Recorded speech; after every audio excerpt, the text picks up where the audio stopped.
Muy buenas tardes.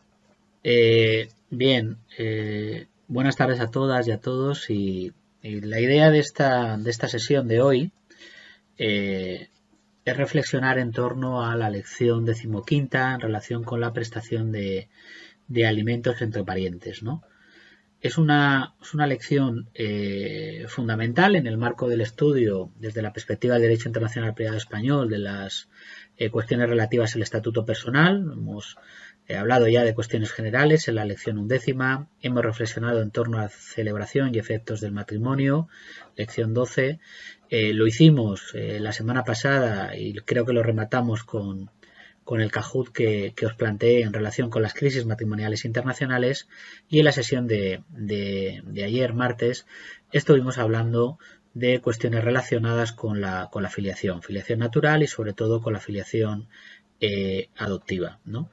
Estoy trabajando en un nuevo Kahoot en relación con la filiación adoptiva, con la adopción internacional, y espero que para la próxima semana pueda planteároslo como pues una herramienta más de asimilación de los conceptos, ¿no? Es un poco lo que en el marco de esta situación en la que nos encontramos, pues estoy tratando de hacer con mejor o con mejor o con peor fortuna, pero vaya por delante que mi interés es, sin ninguna duda, que los conceptos sobre la materia los vayáis entendiendo, aprendiendo y comprendiendo, ¿no?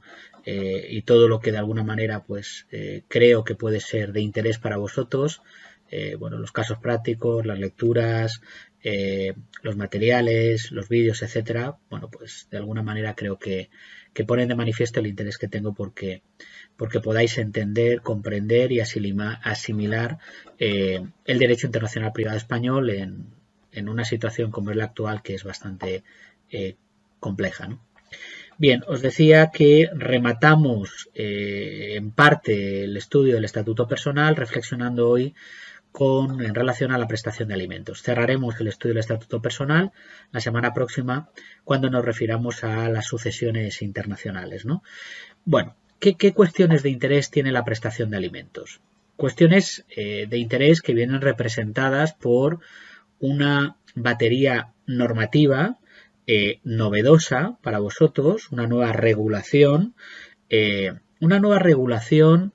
adecuada a las necesidades y a la importancia que el derecho a alimentos en los casos internacionales plantea, y una regulación fruto de la cooperación internacional entre autoridades de distintos estados, ¿no? Esta regulación nueva, novedosa para vosotros, viene representada por dos instrumentos, uno de ámbito europeo y otro de ámbito convencional. El de ámbito europeo es el Reglamento 4/2009, es un reglamento que, aunque fue aprobado en el año 2009, no fue de aplicación hasta 2 años después, hasta el año 2011. Es un reglamento que resuelve cuestiones de competencia judicial internacional, cuestiones de ley aplicable y cuestiones de reconocimiento y ejecución, aunque las cuestiones de ley aplicable las resuelve por remisión a otra norma, y es esa otra norma la novedad que plantea esta materia. Es un convenio, es un falso convenio en la medida en que forman parte del mismo aquellos estados miembros de la Unión Europea, no todos, excepto un par de estados, ¿no? Que no quedaron vinculados por dicho convenio, ¿no? Pero bueno, el convenio es un convenio sobre un protocolo concreto, la denominación que tiene, aunque no deja de ser jurídicamente pues un convenio como cualquier otro instrumento convencional propio del derecho de los tratados que vosotros conocéis. Es el Protocolo de la Haya sobre prestaciones de alimentos del año 2007, donde vamos a encontrar soluciones de ley aplicable y donde nos va a servir de referencia junto con el citado el Reglamento 4/2009 para resolver cuestiones relacionadas con el reconocimiento y ejecución, ¿no? Bien, ¿por qué decía que el derecho de alimentos es una materia que tiene su importancia y que requiere de una regulación adecuada, ¿no? Bueno, yo creo que hay determinados factores que a vosotros y a vosotras no se os escapan, que justifican la importancia que tiene hoy en día el derecho de alimentos en casos internacionales, ¿no? Pensemos en la ruptura, cada vez desgraciadamente más habitual por las consecuencias personales que conllevan, patrimoniales también, pero fundamentalmente personales, la ruptura de parejas de hecho y de matrimonios celebrados entre nacionales y extranjeros que generan esa obligación de alimentos. Pensemos en cada vez más el incremento de las familias que están dispersas en varios estados y pensemos cada vez más en el aumento de los sujetos que están legitimados para solicitar alimentos. Tenéis que pensar que cuando hablamos de sujetos que están legitimados para la reclamación de alimentos, no solo nos vamos a referir a los hijos, incluidos por supuesto los mayores de edad y los hijos adoptivos, sino que también por supuesto nos podemos referir a los ex convivientes de hecho, y por supuesto en determinados ordenamientos jurídicos a ciertas figuras que no existen en el derecho español, ¿no? Pero que sí que en otros ordenamientos jurídicos están presentes y están legitimados para poder reclamar una pensión de alimentos. Me refiero, por ejemplo, a los hijos confiados a un tercero, propios del derecho alemán, o a los children of the family propios del derecho inglés, ¿no? Son figuras que jurídicamente no existen en nuestro ordenamiento jurídico español, pero que tanto esos hijos confiados a un tercero o los children of the family pues son sujetos que sí que podrían estar legitimados para reclamar una pensión de alimentos, ¿no?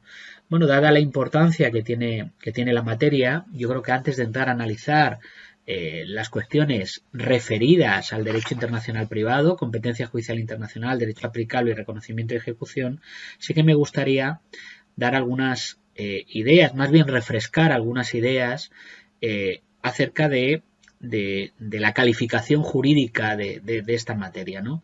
Estamos hablando de obligaciones de alimentos, de reclamaciones de alimentos y, por supuesto, cuando hablamos de obligaciones alimenticias, os tiene que quedar muy claro que evidentemente estamos ante una materia patrimonial. Esto ya os lo manifesté hace muchas clases, ¿no? Incluso cuando presencialmente podíamos trabajar el derecho internacional privado, yo os decía que era, y os sigo manifestando que es una materia patrimonial, porque así el Tribunal de Justicia de entonces las Comunidades Europeas, hoy de la Unión Europea, lo entendió en las sentencias de Cabel I, de Cabel II de los años 80. Eso provocó que las prestaciones de alimentos estuvieran incluidas en el viejo reglamento Bruselas I y en el convenio Lugano II. Pasamos al reglamento Bruselas I bis, desaparecen del reglamento Bruselas I bis porque se incorporan, como estáis viendo ahora, en el reglamento 4/2009.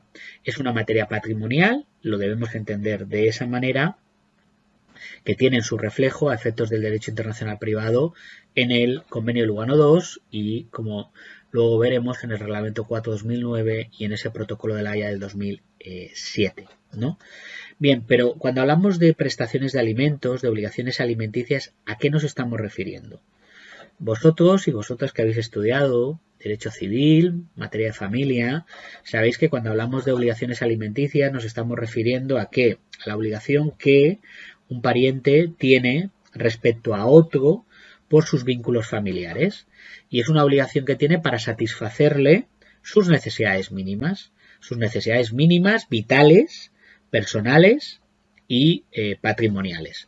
Es importante que vosotros no olvidéis que cuando hablamos de obligaciones alimenticias, esa expresión incluye no solamente los alimentos en toda su extensión, como así lo reconoce nuestro Código Civil, artículo 142, sino también los auxilios necesarios para la vida, esas necesidades mínimas vitales que yo os he comentado, a ello se refiere el artículo 143 del Código Civil, los alimentos provisionales y definitivos y las pensiones compensatorias derivadas de un divorcio o de una separación judicial, ¿de acuerdo?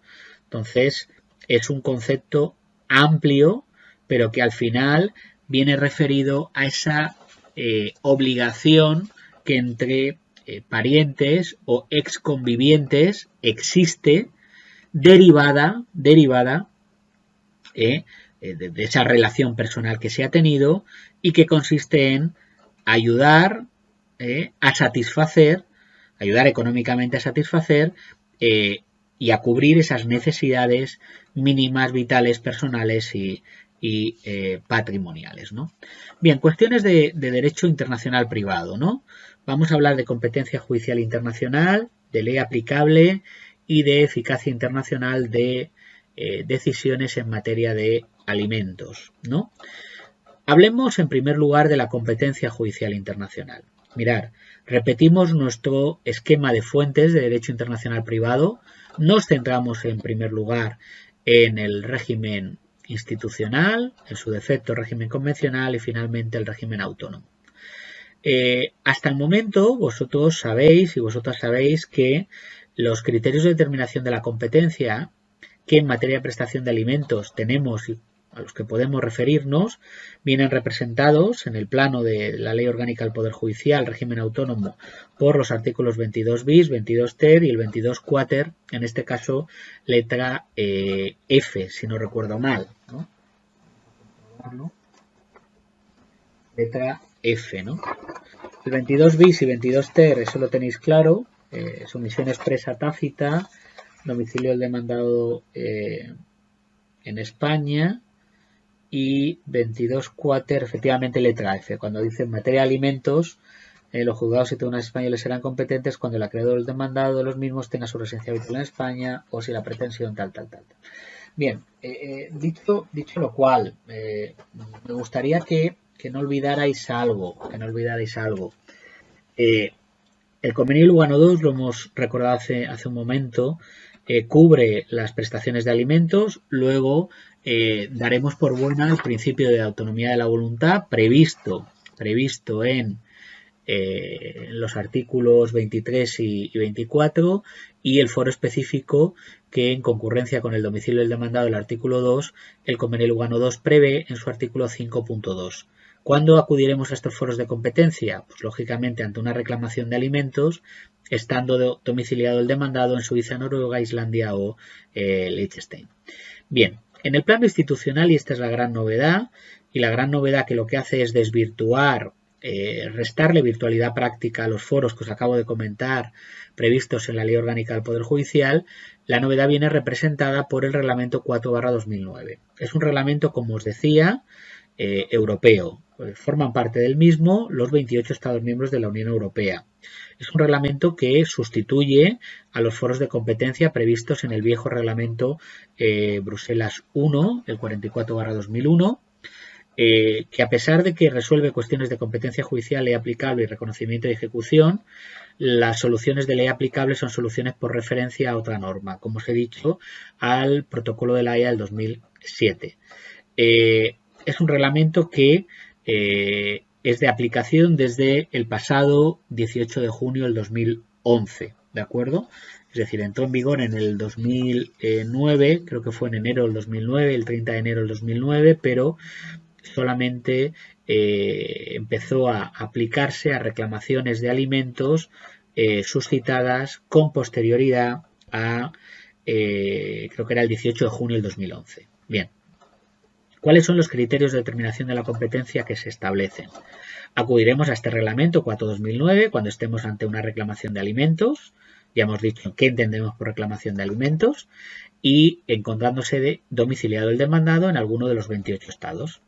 Si evidentemente estamos ante una reclamación de alimentos en el que el demandado se encuentra en Noruega, Suiza, Islandia o Liechtenstein, acudiremos al convenio Lugano II, y si el demandado se encuentra domiciliado en un tercer estado, pues acudiremos a la Ley Orgánica del Poder Judicial. ¿Qué criterios de determinación de la competencia prevé el reglamento 4/2009? Lo primero es que nos situamos en el reglamento. El reglamento lo tenéis en vuestros materiales, páginas 403 y siguientes, ¿de acuerdo? 403 y siguientes. Bien, los criterios de determinación de la competencia los vais a tener localizados en los artículos 3 a 7. 3 a 7. Yo me haré ahí una pequeña anotación al inicio de este capítulo 2 del reglamento, cuando pone competencia, pues pondría competencia judicial internacional. Y ahí nos vamos a centrar en estos foros de competencia. Digamos que más bien los foros de competencia los tenéis articulados en los artículos 3 a 6 más el 7. Y luego veréis por qué 3 a 6 más 7 en vez del 3 al 7. ¿Vale? Bien. Vamos a hablar de una jerarquía de foros de competencia, evidentemente. Vamos a dibujar nuestra propia, si queréis, pirámide de criterios de determinación de la competencia en materia de prestaciones alimenticias, ¿no? Y no sé si se me ve mejor así, con la luz. Bueno, vamos a dejar un poquito la luz, a ver. Bien. Que he cambiado, estoy ahora en el despacho y no sé si se me ve mejor así o no, pero bueno, bien. Bueno, os decía, vamos a trabajar los criterios de determinación de la competencia, ¿no? Y vamos a construir nuestra propia jerarquía de foros de competencia judicial internacional, ¿no? Partimos en primer lugar del principio de autonomía de la voluntad. El principio de autonomía de la voluntad, que lo tenéis en sus dos manifestaciones, sumisión expresa, sumisión tácita, previsto en los artículos 4 y 5, ¿de acuerdo? 4 y 5. De hecho, cuando se habla artículo 4, elección de foro, artículo 5, competencia basada en la comparecencia del demandado. El artículo 4 sería lo que entendemos por sumisión expresa y el artículo 5 evidentemente sería lo que entendemos por la sumisión tácita, comparecencia, ya sabéis, con el objeto de entrar a discutir el fondo del asunto, ¿no? El 4 sumisión expresa, el 5 sumisión tácita. Sí que me interesa que tengáis claro que la sumisión expresa, en este caso, el foro previsto en el artículo 4, habla del tribunal elegido por las partes, pero es una elección que está condicionada, está limitada. Está condicionada o limitada a que bueno, el tribunal que las partes libremente hayan elegido sea alguno de los que el propio artículo 4 en su primer apartado establece, ¿vale? Entonces es una elección limitada, condicionada. Pero en primer lugar hablaremos, lógicamente, de autonomía de la voluntad y siempre por el orden de sumisión tácita prevaleciendo sobre la expresa, ¿no? Primero estaríamos en el artículo, si queréis, en el artículo 5 y por debajo estaría representado el artículo 4, ¿verdad? En primer lugar estaríamos al artículo 5. Estoy aquí dibujándome yo también una pequeña pirámide y por debajo estaría el artículo 4. Bien. En caso de que las partes no hayan hecho uso del principio de autonomía de la voluntad, nos vamos a encontrar con dos criterios de determinación de la competencia alternativos, ¿de acuerdo? Alternativos. Digamos que la base de esa imaginaria pirámide de foros de determinación de la competencia en materia de reclamación de alimentos nos encontraríamos con el artículo 3, letra A, y en concurrencia con el 3, letra B. Digo en concurrencia porque es el propio demandante, lógicamente, el acreedor de los alimentos, quien puede optar bien por ir al 3A o bien ir al 3B, ¿no? En todo caso, 3A, 3B lo que nos llevan es, por un lado, al domicilio del demandado, artículo 3A, por otro lado, al domicilio del acreedor de los alimentos, artículo 3 en su letra B. Esos serían los foros de determinación de la competencia previstos en el Reglamento 4/2009. Por este orden, sumisión tácita, artículo 5, en su defecto, sumisión expresa, artículo 4, una sumisión expresa condicionada, limitada, y en la base de esa imaginaria pirámide de foros de competencia judicial internacional en materia de alimentos, por un lado el domicilio del demandado, por otro el domicilio del acreedor de los alimentos, artículos respectivamente 3A y 3B. Tenemos que completar este juego de foros de competencia judicial internacional en esta materia con algunas cuestiones que yo creo que tienen su importancia, ¿no? El artículo 3C y el artículo 3D son dos artículos aclaratorios, ¿de acuerdo? En ambos casos nos habla de qué? Nos habla de aquellas reclamaciones de alimentos que acompañan a otra acción judicial. El artículo 3c nos habla de una reclamación de alimentos que acompaña a una nulidad matrimonial, a un divorcio, a una separación judicial. El artículo 3d nos habla de una reclamación de alimentos que acompaña a una acción de responsabilidad parental. Bueno, en ambos casos tenemos que dar por bueno el principio de economía procesal, tenemos que buscar la concentración de litigios, de evitar la dispersión internacional del pleito, de forma que si en un caso nos encontramos con una acción de nulidad matrimonial, separación judicial y divorcio más alimentos, resolveremos el asunto entendiendo que la cuestión principal, que es la nulidad matrimonial, el divorcio y la separación judicial, va a ser la que mande, entre comillas, si se me permite la expresión, a efectos de fijar la competencia judicial internacional. Y en relación con la responsabilidad parental, si se articula una acción de responsabilidad parental y además se reclaman esa prestación alimenticia, pues resolveremos el asunto a los efectos de la competencia judicial internacional pensando en términos de responsabilidad parental y recurriendo pues al reglamento Bruselas 2 bis o en su defecto a los criterios de la ley orgánica del poder judicial. ¿De acuerdo? Esto es importante que lo recordéis. Bien, me gustaría que completarais ese juego también de foros de competencia con dos preceptos más, ¿no? Con los artículos 6 y 7. Mirar, el artículo 6, que digamos estaría por debajo de ese juego de foros de competencia, es lo que llamaríamos una competencia subsidiaria, ¿no? El artículo 6 lo que busca es, oiga, si nos encontramos en un supuesto en el que usted no puede ni aplicar el 3, ni el 4, ni el 5, no puede ni acudir a la sumisión tácita, a la sumisión expresa o al domicilio del demandado y al domicilio del acreedor de los alimentos, pues váyase usted al artículo 6. He hecho aquí vamos a ver, el 6 yo lo situaría, seguiría dibujando en la pirámide y junto, o sea, al final, es decir, en la base de esa pirámide o subbase de la pirámide, pues ahí podríamos dibujar el artículo 6. Es lo que llamamos una competencia subsidiaria y el 6 aboga por darle la competencia, si no recuerdo mal, a los tribunales de la nacionalidad común de las partes, ¿no?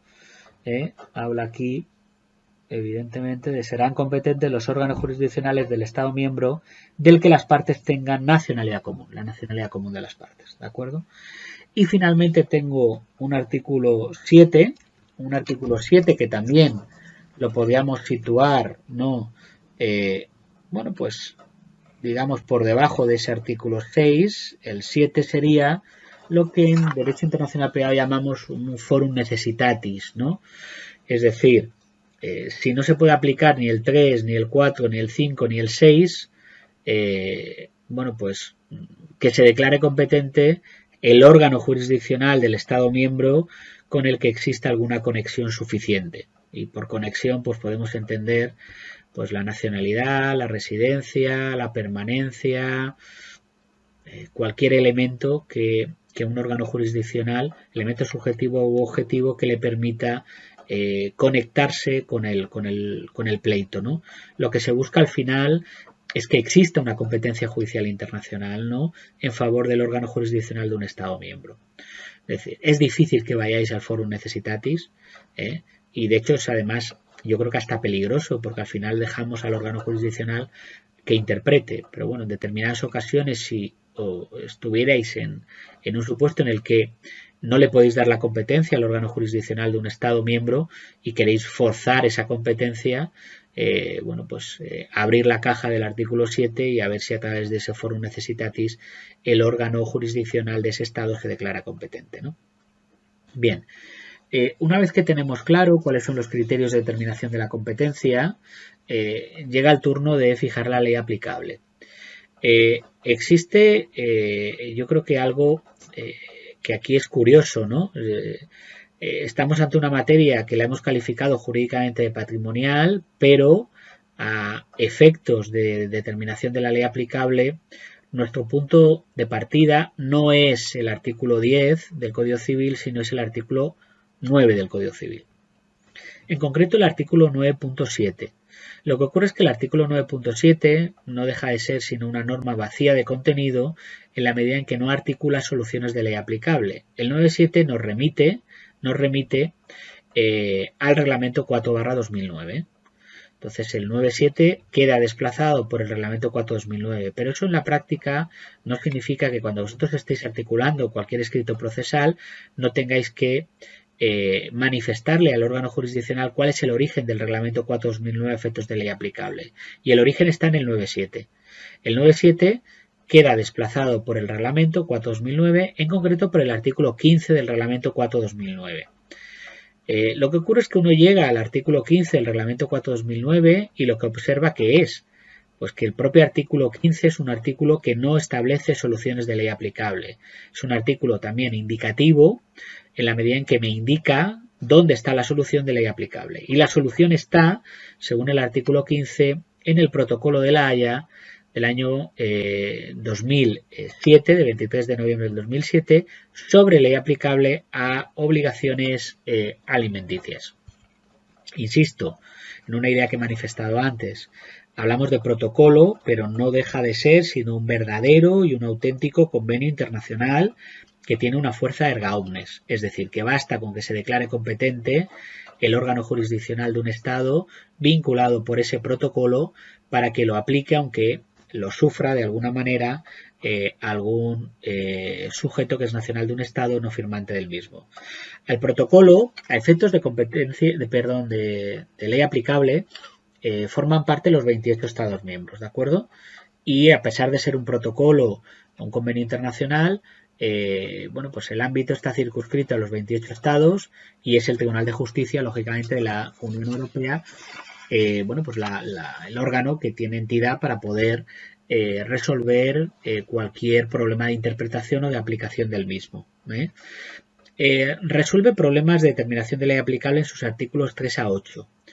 A mí me gustaría que os fuerais al protocolo. El protocolo lo tenéis localizado páginas 728 y siguientes, ¿no? Y lo que podéis hacer es artículos 3 y siguientes, 3 a 8 en concreto, pues poneros ahí soluciones de ley aplicable, ¿no? Vamos a un poco a ordenar esas soluciones de ley aplicable porque son soluciones de ley aplicable que están dibujadas en cascada, ¿de acuerdo? Partimos de una regla básica prevista en el artículo 3, una norma general de ley aplicable, y luego vamos articulando normas o soluciones normativas que se prevén en sustitución de la norma general, es decir, en defecto de esa norma general, pues vamos articulando otras soluciones, ¿no? Aquí podéis dibujaros un pequeño, haceros un pequeño esquemita, ¿no? Y tenerlo siempre muy presente a la hora de resolver cuestiones de ley aplicable en esta materia, ¿no? La regla general, en correspondencia con la solución que hemos dado en competencia judicial internacional, es el principio de autonomía de la voluntad. Es decir, en primer lugar, estaremos a la ley libremente elegida por las partes. En defecto de ley libremente elegida por las partes, estaremos a la ley de la residencia habitual del acreedor de los alimentos.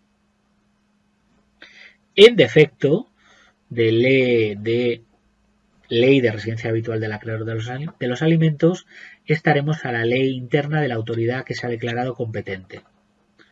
Y en defecto de ley aplicable, acudiremos a la ley de la nacionalidad común de acreedor y deudor. Daros cuenta que son soluciones de ley aplicable que están muy acompasadas con las soluciones que hemos dado en competencia judicial internacional. Ley libremente elegida por las partes, en su defecto, ley de residencia habitual del acreedor de los alimentos, en su defecto, ley interna de la autoridad que se ha declarado competente, o finalmente, última solución de ley aplicable, ley de la nacionalidad común de acreedor y deudor. Eso sí, no debéis de olvidar que la ley resultante, si es una ley extranjera, es decir, es una ley diferente a la ley del foro, a la ley de la autoridad que se declaró competente, evidentemente no puede ser una ley contraria al orden público. En esta materia, hablar del orden público, yo creo que es hablar, en definitiva, de la protección del interés superior del menor o del mayor de edad, en definitiva, la protección del acreedor de los alimentos.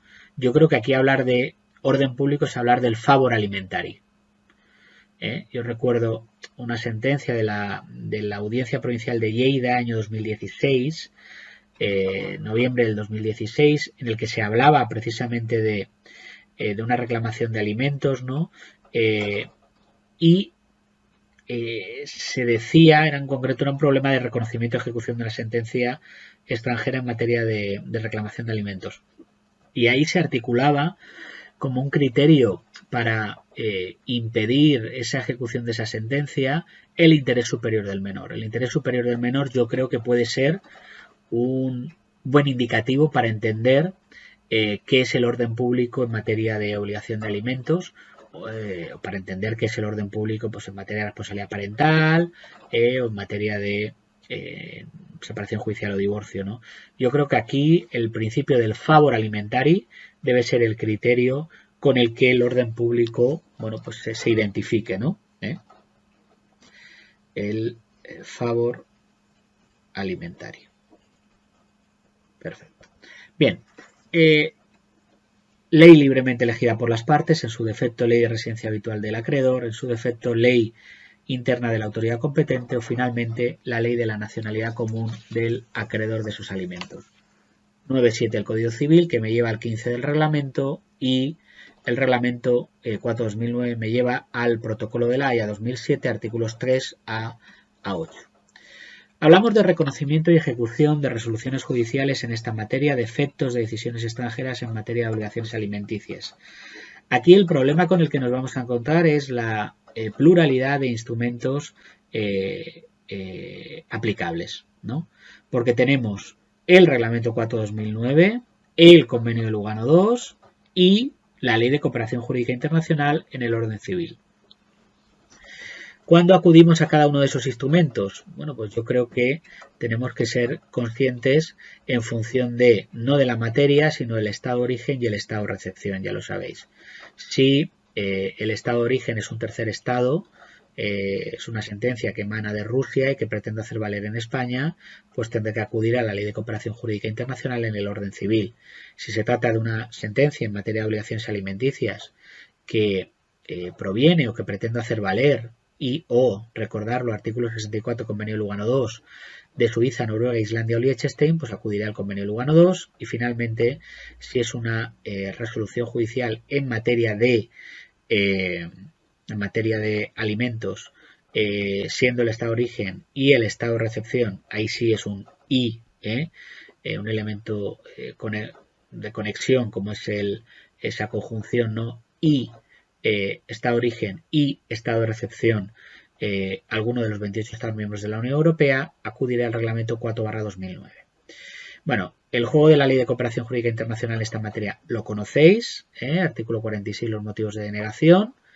El juego de los artículos 32 y siguientes de Lugano II con las causas de denegación, primero el paso por el reconocimiento sin o con oposición y luego la ejecución de esta resolución judicial también lo conocéis. La novedad en esta lección viene representada por el sistema de reconocimiento y ejecución que prevé el Reglamento 4/2009, ¿no? Mirad, el Reglamento 4/2009 articula dos sistemas diferentes de reconocimiento y ejecución. Un primer sistema para las resoluciones dictadas por 26 de los 28 Estados miembros. ¿De acuerdo? Un primer sistema para aquellos Estados miembros que están vinculados por el Protocolo de la Haya del 2007 a efectos de reconocimiento y ejecución. Son 26 de los 28 Estados miembros. El sistema que ahí se prevé está previsto en los artículos 17 a 22. ¿De acuerdo? 17 a 22. El otro sistema es el sistema que está previsto para aquellos dos Estados miembros de la Unión Europea que no están vinculados a efectos de reconocimiento y ejecución por el Protocolo de la Haya del 2007. Esos dos estados como no pueden ser otros, ya lo sabéis, son el Reino Unido y Dinamarca. Reino Unido y Dinamarca como dos estados no vinculados por el protocolo del protocolo del año 2007 a efectos de reconocimiento y ejecución. Y el otro sistema, el previsto para los otros 26 estados miembros. Para los 26 estados miembros, el reconocimiento es un reconocimiento de pleno derecho. No necesitan reconocimiento en los demás estados miembros cualquier resolución judicial en materia alimenticia, materia de prestación de alimentos, en la medida en que creamos un espacio de libre circulación de resoluciones judiciales en el marco de esos 26 estados. Básicamente, lo único que tendremos que dar por cumplido es el requisito de la autenticidad, traducción y, bueno, pues ni tan siquiera la legalización va a ser necesaria ya, con lo cual la traducción de la resolución judicial y para de contar, ¿de acuerdo? Para de contar. La ejecución, lógicamente, la haremos conforme al derecho del Estado procesal, del Estado requerido, no Estado procesal, no, del Estado requerido.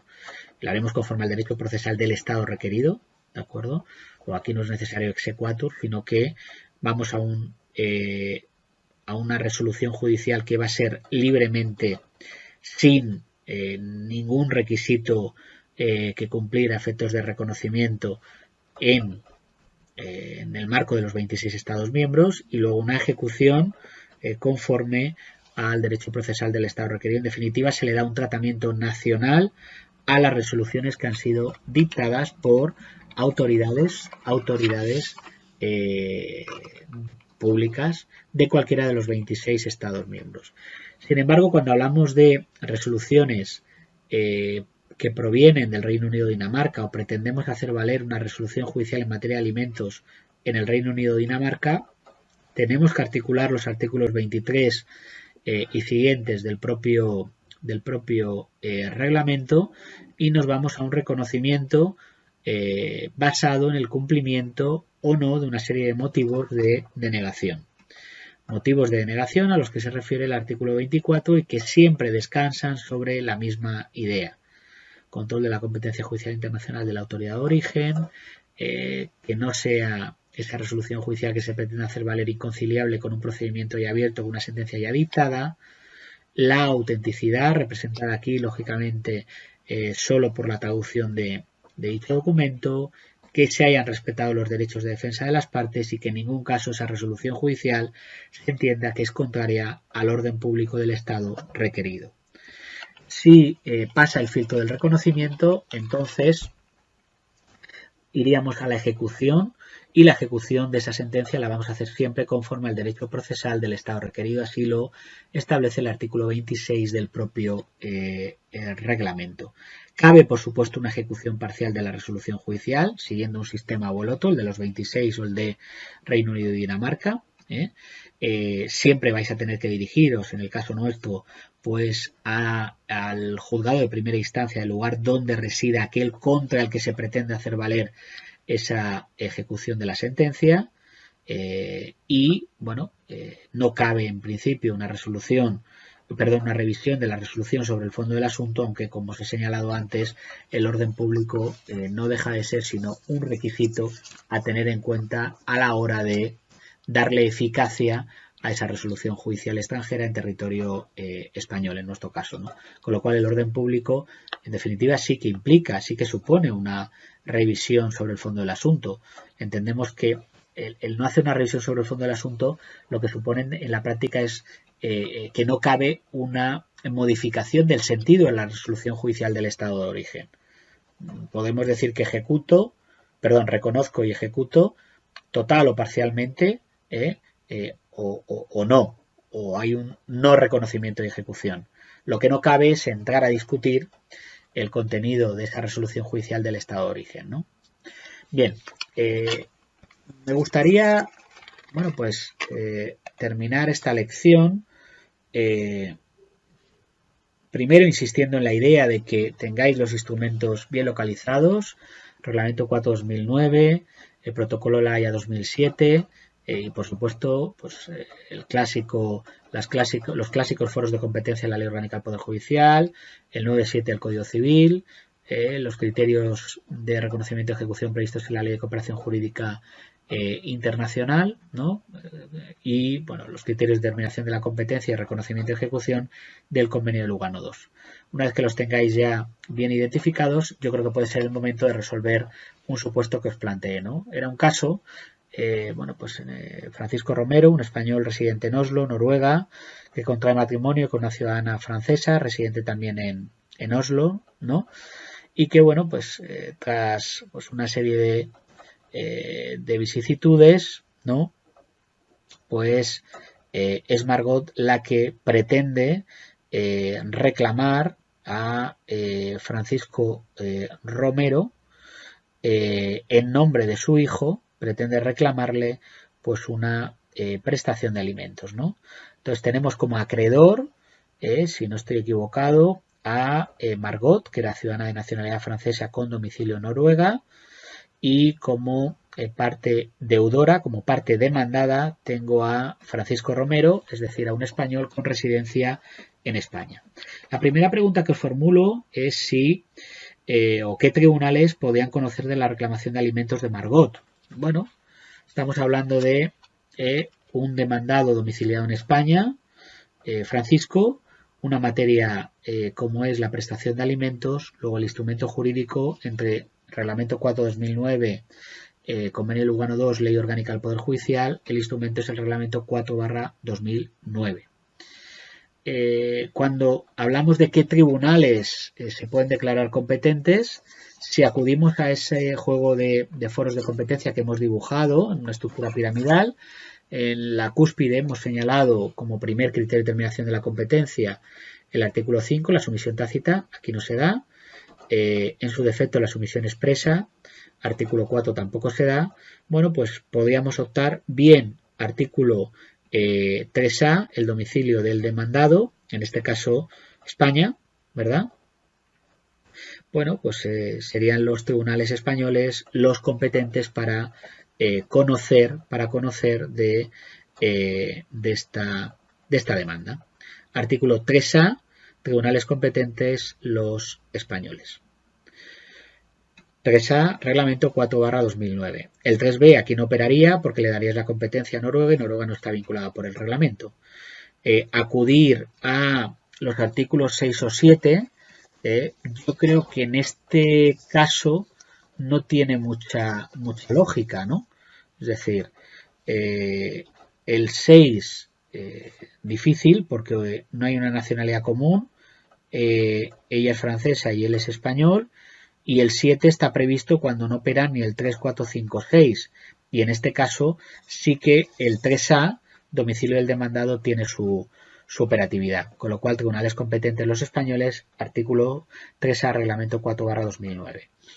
En caso de resultar competente, segunda pregunta, un tribunal español, ¿qué ordenamiento jurídico regiría el fondo de la cuestión alimenticia? Es decir, ¿cuál es la ley aplicable? Bueno, partimos del 9.7 del Código Civil, que me lleva al artículo 15, y este a su vez me lleva al protocolo de La Haya del 2007. Juego con los artículos 3 a 8, de acuerdo, y en primer lugar parto de la ley libremente elegida por las partes. No existe elección de ley aplicable, luego no opera este criterio de determinación de ley aplicable. Me voy en segundo lugar a la residencia habitual del acreedor de los alimentos. En este caso, la residencia habitual del acreedor de los alimentos es Noruega, luego ley aplicable la ley noruega. Lógicamente, ley noruega siempre que no sea contraria al orden público internacional de la autoridad que se ha declarado competente, es decir, al orden público español. ¿De acuerdo? Ley noruega. Si entendiéramos que la ley noruega es contraria al orden público español, continuaríamos con el juego de los artículos 3 a 8 del protocolo de La Haya y acudiríamos al siguiente escalón. Y el siguiente escalón es la ley interna de la autoridad competente, es decir, la Lex Fori. Bueno, pues le daríamos la competencia, si le dimos la competencia a los tribunales españoles, la ley aplicable sería la ley española. Bien, tribunales competentes, los españoles, 3A, reglamento 4/2009, ley aplicable, ley noruega, artículos 3 y siguientes del protocolo de La Haya del 2007, ¿no? por residencia del acreedor de los alimentos. Y la última pregunta, bueno, las dos últimas preguntas son las siguientes. Letra C, os digo, ¿puede resultar competente un tribunal extranjero? Aquí la única opción, y luego en tal caso, ¿qué instrumento jurídico podía utilizar Margot para hacer entonces efectiva la sentencia de dicho tribunal contra Francisco Romero? A ver, ¿se puede declarar competente un tribunal extranjero, un tribunal que no sea el español? Aquí la única opción que tendríamos, pensando que el acreedor es francesa con domicilio en Noruega y el deudor es español con domicilio en España, la única opción que a mí se me ocurre es que por sumisión expresa en favor de los tribunales noruegos se declaren competentes estos sobre la base del artículo 23 del Convenio de Lugano II más este viejo conocido por vosotros que es el 64 del Convenio de Lugano II. Es decir, el único caso en el que podíamos darle la competencia a un tribunal extranjero es que las partes, Margot y Francisco, se pongan de acuerdo para litigar ante los tribunales noruegos en virtud del artículo 23 más el 64 del Convenio de Lugano II. ¿De acuerdo? Y la última cuestión es, en ese caso concreto, si tengo una sentencia que viene de Noruega, si pretendo hacerla valer contra Francisco Romero que se encuentra en territorio español, ¿cuál sería el instrumento jurídico aplicable de los tres con los que cuento? Reglamento 4/2009, Convenio de Lugano II y la Ley de Cooperación Jurídica Internacional en el orden civil. Bueno, como la materia sigue siendo una materia patrimonial, reclamación de alimentos, hay que fijarse en el estado de origen y el estado de recepción. Si estamos dándole la competencia a un tribunal noruego, el estado de origen sería Noruega, el estado de recepción sería España. Por tanto, siendo el estado de origen Noruega, el instrumento jurídico que utilizaríamos a efectos de reconocimiento y ejecución sería el Convenio de Lugano II, artículos 32 y siguientes. Recordar lo que nos decía el Convenio de Lugano II a efectos de reconocimiento y ejecución. Basta con que el estado de origen y o el estado de recepción sean territorio Lugano II, como sería el supuesto. Le daríamos entonces la competencia a un tribunal noruego sobre la base del artículo 23, sumisión expresa, más 64 del Convenio de Lugano II. Si no podemos acudir a ese artículo 3A del reglamento 4/2009, es decir, si no podemos o no queremos, ¿no? Es decir, estamos en un futurible, podría resultar competente un tribunal extranjero y en tal caso pues tendríamos una sentencia en materia de alimentos noruega que pretendemos hacer valer en territorio español. Luego en este caso concreto el instrumento normativo aplicable a estos efectos sería el Convenio de Lugano II. Y nada más, con esto pues doy por concluida esta lección 15ª en materia de prestación de alimentos. La próxima sesión más y mejor. Hasta luego.